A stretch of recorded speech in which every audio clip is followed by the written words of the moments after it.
Hello, Hosmein. My name is Nick. How are you doing today? Good. Now, before we get started, can you confirm your name and date of birth for me? It's me, Sanchez, 6/11/2002. Okay, so what we're doing right now is what's called an abdominal assessment. So I'm essentially just taking a look at your stomach and making sure everything's operating the way it should, okay? Do you have any questions before we get started? Okay. Now, I'm gonna begin with what's called the visual inspection. So I'm just taking a look at her abdomen right now. There's a couple of things I'm looking for. I'm making sure that color is even all the way throughout, that there's no obvious masses and no pulsations, right? I don't wanna see near around that aortic region, about 2 to 3 centimeters above, or 2 to 3 inches above the umbilicus. I don't wanna see any weird waves. I don't wanna hear any audible noises or anything like that. And I don't see any strange venous discolorations or patterns on the stomach itself. Okay, now I'll have you flex your abdomen for me by placing your chin and lifting it slightly up. Okay, now you can release. Now what that was doing was, as she lifts her neck like that and presses downwards, it flexes her abdomen. And so what that does, it allows me to visualize and see if there's any herniation occurring, right? So it's much more likely to come out and occur when she's straining that muscle than when she's just laying there relaxed. Also, that flexing is going to allow me to see any muscle separation if there is any. I'm also taking into account any strange pulsation and bulges that may have occurred, none of which did, right? Okay, now the next thing I'm going to be doing is actually listening to her stomach, okay? So I'm going to begin in the right lower quadrant.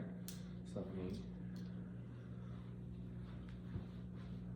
to begin in this right lower quadrant, right around this area, and I'm going to progress in a clockwise motion, right? So I'll spend about 15 to 30 seconds in each area as I progress through. And if I was not to hear anything in that 15 to 30 seconds, then I would linger for about 2 to 4 minutes, right? But in her situation, she's actually normal active in all of those quadrants, so I don't have any issues. I don't have to linger and see. The reason we do linger is because it can be pretty abnormal for there to be an absence of bowel tones completely, but that's not the case in this situation. Now the next thing I'm gonna wanna do is assess all of the arteries located in her abdomen, right? Now there's a few. We talked about the aortic artery, which is gonna be, again, about 2 to 3 inches above the umbilicus, so somewhere right around this region. We also have our splenic arteries, which are, again, about 1 to 2 inches and over to the right, 1 to 2 inches into the left. Same thing with the iliac, right, except it's in the opposite direction. So we'll go 1 to 2 inches down and to the right, 1 to 2 inches down and to the left. And then the last one we'll assess is gonna be the femoral artery, which is located more in the inguinal region, which is down over here, okay? So now I'll be assessing these now, listening with the bell in my stethoscope, or that smaller half, and what I'm listening for are bruits, which are abnormal swooshing noises.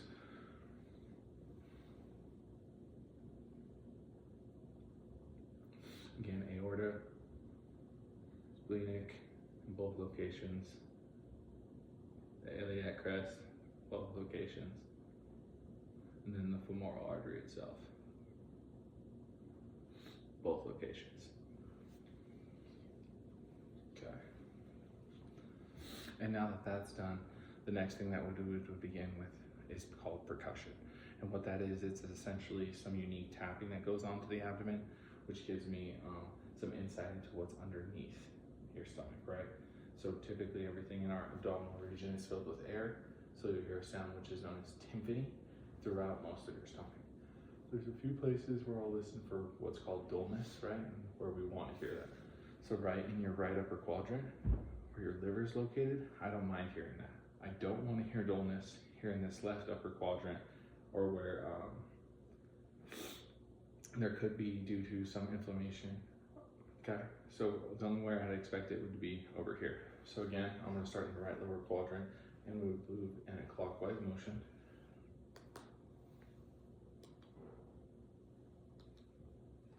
If you can see in the video, I'm not actually touching my patient because she is under the weather right now and I do not want her to throw up on me. So there would be a big distinction in the sound that you actually hear, right? That tympanic sound being significantly quieter than the dullness over the liver. Okay, so now that that's been done, there's another a couple tests that we can do with percussion that are gonna help us out. Again, we're gonna be focusing on the liver. So I'll find that subclavicular midline. I'll move downwards until that upper quadrant here. And when I get there, I would percuss, right? And what I'm doing as I'm percussing is I'm looking for the liver's border itself. Because again, there's a distinct difference between the tone that's made when you percuss over a full organ versus one that's full of air, right? So we would do that. And then we can also do the scratch test, which I take the diaphragm of my stethoscope and I place that over the liver, and I move down into the right lower quadrant, and I would scratch, right? As I'm gradually moving forward from that right lower quadrant up into the right upper quadrant. And the reason we do that is because as we get over that dull area, the sound carries significantly better. So we'll hear a shift in the noise that's made as we get over that border.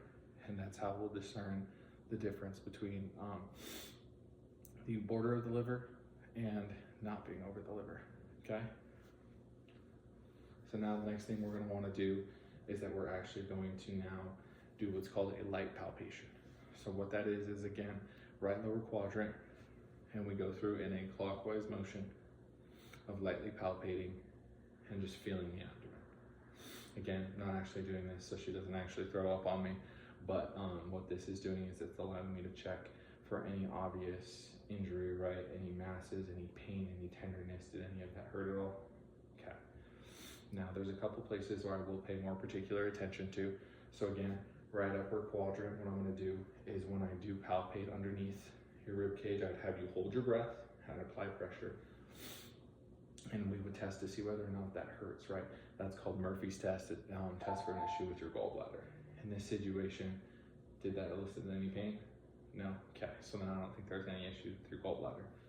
Now when I'm on the left upper quadrant, I'm gonna kind of do the same thing, get right up beneath the rib cage and palpate.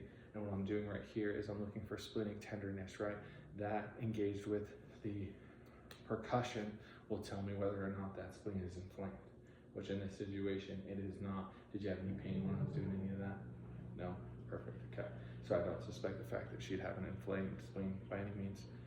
Now we would do what's called a deep palpation, which is kind of the same thing, except I'm going a little bit harder this time, and it's allowing me to really get in there and assess the underlying structures. So again, right lower quadrant, and we would move in a clockwise motion. And then deep palpation. Another palpation that I'm going to do is also looking at your kidney, right? So to do this, you put one hand beneath the flank and you would lift up while you apply the other hand and you apply pressure on the other side. Now, a normal finding for this, just from this angle, is to not be able to palpate the spleen unless it's obviously enlarged, which in this situation, I wasn't able to tell. So, which is a good finding, right? Did that hurt at all? Okay, so then I would move to the other side. Again, underneath the flank, and then palpate with the other side, just to make sure that there wasn't any issues. Any pain right there at all? Okay. Now again, I'm observing the abdomen, looking for any obvious pulsations, which I don't see any. Looking for any obvious masses, any issues right there, which I don't see any. Okay. Now the next test we're gonna do is there's a few to rule out appendicitis, right? So the first of which is going over McBurney's point, which is gonna be in that right lower quadrant, kind of right about this area, right about here. So in her, I'm gonna apply pressure to that area. And as I do, we should elicit a very distinct, painful response, right? Did that hurt at all? No? Okay, that's a positive finding. Now then the next thing I would do is actually apply bilateral pressure to the lower abdomen in both situations, and then quickly allow that recoil, right? And if there's any pain in that recoil, what that lets me know is it's also an indication of appendicitis. Did that hurt at all? No? Okay. Now the next thing I'm gonna do is what tests for rebound tenderness, right? So I would go to the left lower quadrant and I'd apply pressure on this side. And we would see if it radiates pain into that right lower quadrant. Any pain at all? No? Okay, that's just as we'd expect. Now, I'm gonna apply pressure right above the knee, and then we would lift Does that cause any pain radiating in this right lower quadrant? No? Okay, perfect. That's another finding that we'd expect. Just those 4 tests all combined can be a good indicator of whether or not our patient is suffering from appendicitis. In this situation, I don't believe that's the case. Okay, now before I have you sit up, I'm inspecting the umbilicus again, right? And so what I'm doing in this situation is looking for any strange pulsations, see if there's any herniation, which again, I don't see any. Okay, I'd have you sit up for me.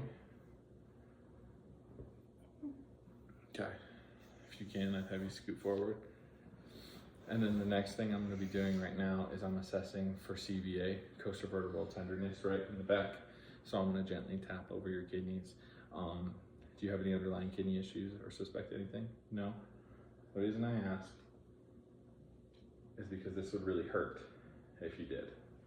Okay, now going through, did that hurt at all? No? Okay, so what that tells me, it's another positive finding that you don't have any tenderness in that area. Do you have any questions about anything we just did right now?